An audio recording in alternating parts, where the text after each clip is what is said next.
আজি মই কৃতজ্ঞ, অভিভূত আৰু আনন্দিত। এই 2024 চনৰ লোকসভা নিৰ্বাচনৰ ফলাফল চৰকাৰীভাৱে ঘোষণা কৰিলে।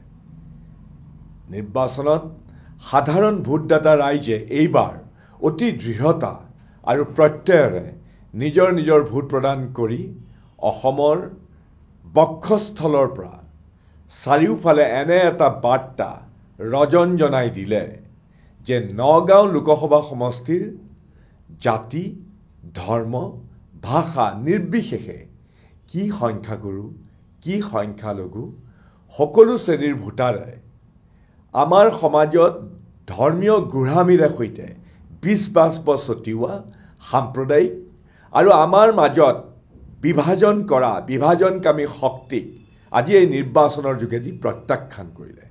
এই পবিত্ৰ ভূমিতে অংকুৰিত হোৱা গুৰুজনাৰ উদাৰ মানৱতাবাদী অসমীয়াত্বৰ বাণীৰে এতিয়াও ইয়াৰ আকাশে বতাহে অনুৰণিত হৈ থকা নগাঁও লোকসভা সমষ্টিৰ ৰাইজৰ জনপ্ৰতিনিধি হিচাপে মোক আজি পুনৰবাৰ আপোনালোকে নিৰ্বাচিত কৰাৰ বাবে আপোনালোক সকলোকে মোৰ হিয়াভৰা কৃতজ্ঞতা আৰু ধন্যবাদ জনাইছোঁ।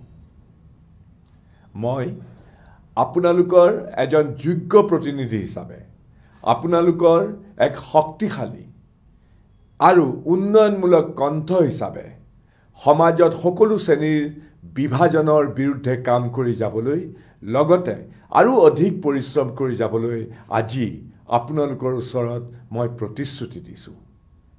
আশীৰ্বাদ কৰিব।